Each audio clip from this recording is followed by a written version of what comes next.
Tengah, kita sudah bersama dengan Kadisnaker Trans Sulawesi Tengah, Arnold Firdaus. Selamat petang, Pak Arnold. Selamat petang, Pak Baik, Ibrahim. Pak Arnold, bagaimana penanganan korban kebakaran hingga saat ini, Pak? Ya, tim kami sudah ke sana tadi beberapa saat setelah terjadinya kecelakaan, dan korban sudah akan ditangani, khususnya tadi sudah disampaikan soal medisnya ditangani, lalu hak-hak pekerja tentu juga akan dipenuhi semua oleh IMIP dan kerjasama dengan BPJS Ketenagakerjaan setempat. Oke. Itu Pak Arnold, peristiwa terjadi ketika tengah memperbaiki tungku smelter. Apakah Disnaker dan juga Polri ini akan koordinasi untuk mengusut ada tidaknya kelalaian dalam peristiwa ini, Pak Arnold? ya, sudah pasti kami akan usut, maka tim sudah berangkat ke sana, nanti kerjasama dengan Polda, dan juga tim Kemenaker, kami juga tadi sudah koordinasi dengan Bu Dirjen dan juga Direktur Riksa dari Direktorat Jenderal Binwasnaker agar segera bergabung dengan kami di lokasi pada hari besok, insya Allah. Informasi temuan awal yang disampaikan tim di lapangan kepada Anda seperti apa saat ini, Pak Arnold?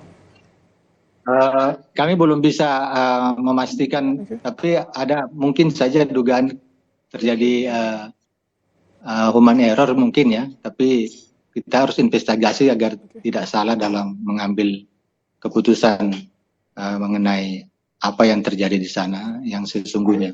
Karena tim sedang bekerja.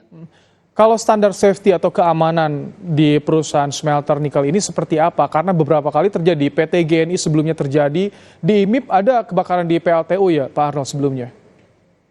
Iya betul. Kalau untuk GNI memang kami saat ini sedang terus melakukan pembinaan agar kecelakaan kerja bisa kita minimalisir, khususnya untuk yang fatality atau kematian. Di IMIP juga sebenarnya sudah cukup baik penerapan K3, namun memang belum sempurna. Memang problem kita Indonesia ini khususnya di smelter nikel yang menggunakan alat-alat berat dan raksasa, karena ini perusahaan metal, itu memang faktor kecelakaan kerja ini sangat rawan dan agak sulit dihindari. Tetapi kami selalu menekankan agar jangan sampai terjadi fatality atau korban jiwa. Dan ada beberapa faktor tentu juga selain teknis, ada faktor-faktor lain seperti lingkungan dan juga faktor kelelahannya dari pekerja. Itu mungkin sedang. Tapi rutin Pak Arnold dari Kadisnaker Trans untuk mengawasi, untuk memantau bagaimana pelaksanaan keselamatan kerja, termasuk ketersediaan alat pemadaman ketika ada darurat, keadaan darurat, Pak Arnold. Rutin dipantau. Iya betul, kami juga lakukan itu secara periodik. Tentu saja tidak bisa setiap hari atau setiap pekan. Kami selalu berkoordinasi dengan mitra kita yang ada di IMIP agar penanganan manajemen K3 bisa lebih baik dari waktu ke waktu agar bisa terhindar kecelakaan kerja yang mematikan. Ketika ada perbaikan tungku smelter ini dan ada ledakan, ada kebakaran, artinya dicurigai ada human error di sini. Ya, bisa saja terjadi itu. Kan ada 3 faktor yang menyebabkan terjadinya kecelakaan kerja, yaitu lingkungan, human error, dan peralatan. Nah, 3-tiganya akan kita investigasi. Oke. Pak Arnold, 13 orang meninggal dunia informasi yang sementara kami peroleh. Bagaimana saat ini informasi terkininya, berapa jumlah korban luka Pak Arnold? Sampai saat ini kami juga mengupdate berita itu, korban luka mencapai 38 orang, yang 8 dari TKI meninggal, 5 TKA, jadi total 51 yang kami terima laporan. Pasca peristiwa ini, praktis kegiatan di PT ITSS dihentikan sementara atau bagaimana? Dan kabarnya ada 1 juga korban yang sudah dibawa oleh keluarga Pak Arnold. Iya betul, ada yang dibawa keluarga dan ada yang diterbangkan untuk dimakamkan di kampung halamannya. Oke. Oh, semuanya sudah dibawa atau baru sebagian atau baru berapa yang sudah dibawa keluarga?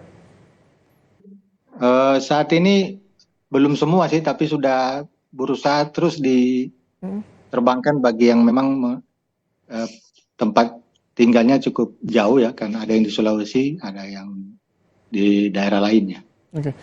Tadi soal kegiatan, seluruh kegiatan di PT IMIP akan dihentikan sementara pasca peristiwa ini atau bagaimana? Atau hanya di PT ITSS saja? Ya, dilokalisir di PT ITSS karena ini kalau namanya smelter nampaknya tidak mungkin untuk dihentikan karena itu akan menimbulkan kesulitan nanti untuk mengulangi lagi operasionalnya. Karena namanya smelter itu harus terus berjalan. Dan ini mudah-mudahan lokalisasi dari kecelakaan kerja tadi bisa dikarantina di sekitar ISS. Artinya akan ada evaluasi juga ke depan untuk yang menangani smelternya, Pak Arnold? Ya, tentu saja. Kita harus evaluasi, dan evaluasi ini tentu memakan waktu yang tidak singkat. Karena kita juga sekaligus berkoordinasi dengan rekan-rekan dari pusat. Dan memang ke depan kita berharap penanganan smelter begini harus lintas sektor, melibatkan Kementerian Perindustrian, kemudian BKPM yang merekrut awal dari investasi, lalu tentu saja Menko Marves, lalu Kemenaker itu sendiri, dan juga lingkungan hidup. Karena saya lihat di sana faktor lingkungan cukup berpengaruh, khususnya di sekitar lokasi IMIP yang sering macet, baik ketika orang masuk kerja maupun pulang kerja, itu sangat macet, bisa sampai 2 jam baru sampai. Nah, ini faktor-faktor kelelahan seperti itu yang saya khawatir salah satu pemicu terjadinya kecelakaan kerja. Karena yang berakibat pada human error itu tadi ya Pak Arnold ya? Ya, kira-kira seperti itu. Oke, baik.